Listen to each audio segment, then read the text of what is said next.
Yeah, so she's still a bit of a dirty old truck, but by far not as bad as it was, believe me.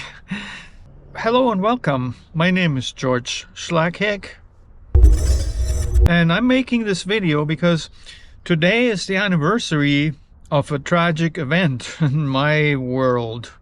Well, 2 years ago on October the 8th, my pickup truck that I was using for work for more than 9 years, almost 10 years, had disappeared from this spot right here where I'm sitting right now. And well, this truck, I bought it earlier this year in March as a replacement. It hasn't worked out so far. That's because what I bought wasn't adequate, but in my mind it was gonna be just a breeze to fix that up and put it on the road. I thought I was going to be up and running by midsummer, and well, now we're in the fall. So this is what a project turns out like, but it's come a long way, I tell you. There are a lot of videos on this channel that cover certain things that I did. Now, I noticed that these videos in general, they don't get so much response, but I will still keep posting them because, you know, there might be somebody out there who has to deal with a similar problem, and then I know from myself, I find myself searching for videos. Like right now, for example, I would like to have a decent video on adjusting the camber on this truck. And in principle, I know what's involved, but to be honest, I've never done it. But I know that basically it's a very simple adjustment that I can do as long as I put the truck on a level surface. And I can even get a $15 tool that allows me to do that fairly precisely without having to go to a fancy shop with all the laser equipment and all that. That charges a lot of money, and then you never know, the guy who ends up doing it, is he any good? I always recommend when you have mechanical problems on your car, and it's a car that isn't full of just all kinds of programming that you have to deal with, and things are super hard to reach, which is not the case with this truck. I mean, there are some problems like that, but in general, as long as I do everything myself, I know what I did, and I also know when I screwed it up, who to blame. I'm not perfect. I could show you one thing that I kind of screwed up right now. The front tires that I still got on there. I bought 4 tires back then for $150. The truck was sitting on 4 flat tires that were terrible. I couldn't even keep it in the driveway like that. So I bought the 4 for $150, and turns out they were way too old to pass a safety inspection. And that brings me to what's up ahead. I mean, it's been 2 years since I was without a pickup truck. And now this one, it's as good as ready for this inspection. But honestly, I'm a little bit nervous about it because I always get the feeling that perhaps in my mind I forgot something important. There were so many things to do on this thing that I can't say for sure that I didn't miss anything. In my mind, everything was ready, and then I looked at my brake pedal. There was no pad on there. Is this a safety thing? You tell me. Or is it irrelevant? Anyways, I thought, well, if somebody looks at that, it leaves an impression on the whole truck. They're going to think, well, there's things missing here and there. And yeah, your foot could slip when there's no rubber on the brake pedal. So I took care of it, see? Oh, I made another mistake. Look at this. I put that on the other day, but you see what happened? Maybe I can get it corrected like this. Yeah, this is screwed in, but it's all plastic, see? This button for the trip odometer, it's underneath there. That's not good. Yeah, the other day I was finishing up just as it was getting dark, and I was happy to finally put this in there. See, I had to do so much scrubbing on this. It's still kind of yellowish. This was because whoever had this truck was a heavy smoker. A lot of it came off, but some of it will never come off. However, this is a work truck, or it's going to be, and I think it looks a whole lot better than it did when I first started out. So let's take some snapshot of where it stands right now. October the 8th is today. See, there's still dirt. Nah. Let's open the hood. So here we're looking at the engine bay. Thankfully, there are a lot of things that were good, but really there were a lot of things that were not good neither. So you could probably see I got new shocks in the front now finally. I applied some rust proofing compound on the frame. There's still a little bit spots that I missed because, you know, I'm doing it by brush, but I was also gonna get a spray. Looking at the master cylinder, yeah, the lid I had to get. Basically all the brake lines except for this stuff up here, they're all brand new. They're copper nickel brake lines, the better ones. Now we're looking at the water pump there. It's nice and shiny orange. That's because I painted it, but it's a brand new one. And while I was doing the water pump, I noticed that this radiator hose wasn't in great shape, so I replaced it. Why did I have to touch this in the first place? Well, I had a problem with my timing chain. It wasn't exactly like running terribly, and in hindsight I think it was running amazingly good for what it actually was, because there was so much slack in that damn chain. I couldn't leave it like that. Even now when I start the truck, it starts up right away. It's beautiful and everything, and once it warms up a little bit, the idle is very steady. But I still notice that when I start it up and I let go of the gas pedal, when it's cold, it'll stall. I don't know what that problem is. I have to research that, figure it out. At least I'm satisfied with the way it runs when it's warmed up. I can drive up and down the back alley. It's pretty stable. One thing that still bugs me a little bit is every so often the accelerator pedal sticks a little bit. I found some graphite lubricant that I sprayed on the throttle shaft just externally, and that actually works. But then after a few days or so, or maybe it's just because it got colder outside, then it still sticks a little bit. So it's not perfect. I think part of the problem is that it really hasn't been driven on the road, and that's what the next step will be. But first I have to get these front tires. So that's what we have here. This is a Goodyear Wrangler. They look good. They got lots of tread left, but you can already see the cracks in there where my finger is. See that? A while ago I didn't even know what the date code was, but if you look at that right there, this is 0102. This means it was made in January of 2002, folks. So this tire is 22 years old.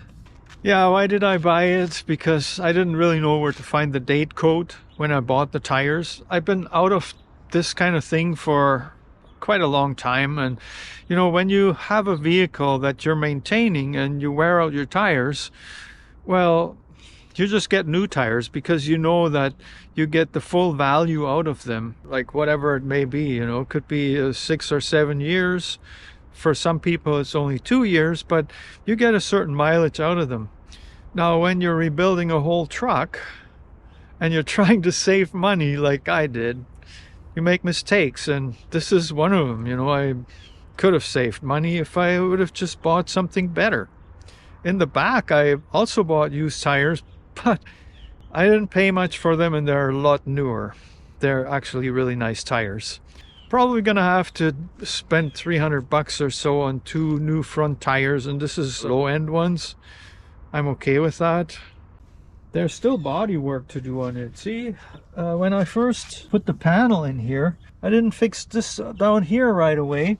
And since there's a bracket here, and the piece that I made, it had to be pushed up a little bit. I had some cracking that occurred there, and I fixed it. And now I gotta kind of hurry to do this before we get bad weather. There's another piece I made here. It turned out pretty good. It's not easy making pieces like that. I put them on using JB Weld and metal screws, and then after a day I can grind off the heads of the screws so it looks more even. And then I use what's called Bondo glass to put around the seam and make it smoother. And like on the bottom, I don't really care if it's super smooth or not. I'm going to put a thick coat of truck bed liner all along the bottom. I think that has the potential to actually make it a bit more lasting and protect the metal that's underneath. But I want to show you something, because I recently found a truck in the junkyard that had some of the body parts that are really gone on this truck. I was thinking to myself, oh, too bad I don't have my grinder here. I could just cut out these pieces and take them home with me. Then I decided I don't need a grinder. I just need to grind a little bit. You know, I have tin snips, just ordinary ones, and I got crazy enough to do that and the cold chisel, and look what I got. So this is a repair panel for the box on the passenger side. See how damaged my truck is there? But I have this panel that'll be an exact fit once I trim it a bit more and then put it in there. Now the cab corners I have to do from scratch, and the rocker panels, and I'll probably try and pull out this door a little bit. But all in all, I have 4 repair panels, and they're all around the bottom of the box. 1 for the driver's side in the front, and then 3 for this side. Well, the paint scheme, you can see it coming together. This side needs to be done completely. This is not fancy paint, guys. This is trim-clad rust paint, and underneath it is a trim-clad primer that is actually water-based, but it's some kind of acrylic. It's this gray stuff here. It really seems to harden and adhere very, very well. So this truck will never be truly like beautiful or anything, but it'll look half decent. And with this trim-clad paint, I can kind of touch it up as time goes by, as things become damaged or whatever happens to it, you know, and then pretty much keep the look consistent, because it's not super shiny or anything like that. If you're new to here, maybe you want to know all the other stuff that I had to do on this truck, I encourage you to check out my playlist. It's got a lot of the stuff I did right on there. There were some things I didn't record because the priority was actually on getting things done. And sometimes when you're not sure about things and then you start to film it at the same time, it just doesn't work. But I did my best. I promise you I did my best to get this done. Looking back at March, the first thing I had to do, I had to make sure the truck actually had keys to start it, like for the ignition lock, and to open and close the doors. They were missing when I got the truck, so I had to change that. While I was working on the doors, I changed the driver's side hinge pins. They were really bad, and the door still doesn't seem that perfect, but it aligns okay, and it closes when you slam it hard enough. It's not extreme, but you know, on a new vehicle you wouldn't quite have it like that. This isn't a new vehicle. I can live with it. Once I got the engine going, I got it started. This seemed like it was a big relief for me, you know, because when I bought the truck, it wasn't a guarantee. You know, the guy who posted the truck, he had in his ad that the truck wasn't running, but the engine wasn't seized, and this was exactly correct. So what did it take to get it running? Well, first of all, there was no functional fuel system. Like, first I had to take out the gas tank, discover that it had rust damage, get a new gas tank, then I had to order a new fuel pump. Then I had to replace some fuel lines, fuel filter, and finally the throttle bottle injection system. I had it out completely, overhauled it, flushed out the injectors, and since the throttle shaft had a lot of play, I ordered a kit with some bushings and a reamer. Well, I replaced the bushings, and it seemed like it worked really well. But like I said, sometimes it's still a little on the sticky side, and I still believe that after a certain break-in period, that's going to disappear. Only time will tell. After the fuel system works, I finally got the truck going with all the old ignition components in there. But then there were so many other things, because as soon as I got it going, I had to rebuild the braking system because it had none. It had no brakes at all. The brake lines were rotted out, no brake fluid left. I had to get all new brake lines. In the front, I got new calipers. The rotors were okay. New pads, new brake hoses. Actually, some of these parts weren't brand new. They were from a salvage yard. In the back, I got brand new brake drums, brake shoes, wheel cylinders, obviously the brake lines. So it's entirely new. At that time, I still thought that my parking brake was still functional. It could be. Well, when I tried it, I couldn't release it. So what had to happen was I had to replace the two rear cables. The front one still in there, it's still good. So you see, there's just one thing leads to another. Once I had brakes, I couldn't wait to try out the truck and see if it moves back and forth. But I had no transmission fluid in there. So what I had to do was first remove the transmission pan, drain the oil, check the condition of it. Of course, I found some problem. There was some bolts that didn't belong in the transmission pan. So I figured out where they had to go, torqued them in place and stuff, kept my fingers crossed, changed the filter, the gasket, put new oil in there. That's after I also put a drain plug on the transmission pan. Then refilled the transmission and tried it out again. See if it would run, see if it would move. Sure enough, it did. But then there were a whole bunch of leaks. There's one video that I recently posted where I solved the main leak. There's another one that's not up at this point that I'm going to show you very soon, where I solved some secondary leaks. So yeah, the pan had to come off again, and there were certain things that needed to be done. It seems like it's all good now. In between all that, I did some body work. I also flushed the cooling system. I repaired some electrical connections, like for the knock sensor and things like that. Then finally it was time to try and make the truck run a little better. So first I checked the compression on the truck, and I found two cylinders that were a little bit off. One was due to a bent push rod, which caused a valve not to close completely. And the other one, I think, was only due to the timing chain. So once I did the timing chain, well, even before that, I rechecked the cylinder and it was fine, you know. So with the timing chain slacking, once it's a little bit off, your compression will drop.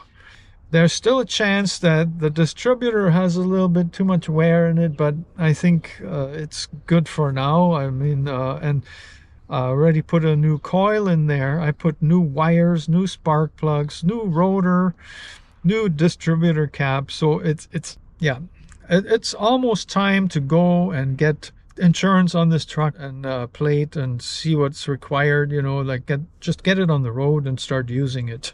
So this is what you can look forward to in the next couple of weeks here. I was hoping to have this done on the anniversary, but it's not quite done right now. So guys, I got this done without breaking anything. Plastic is so brittle, I tell you. Let's start her up, see what goes on right now.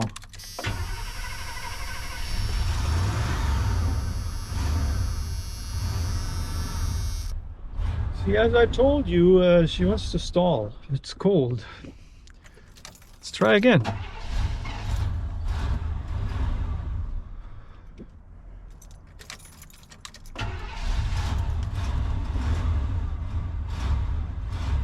Yeah, just burning some gas here. But perhaps somebody seeing this might have an idea what I should check next, considering that all that I checked before. And in a few minutes, this is gonna just idle steadily. Maybe it has something to do with it.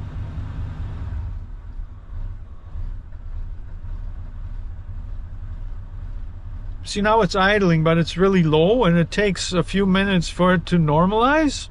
But I mean, before it would have just stalled at this level. Yeah, these are minor things that I need to solve. But, like, have a look at the engine. It runs pretty good.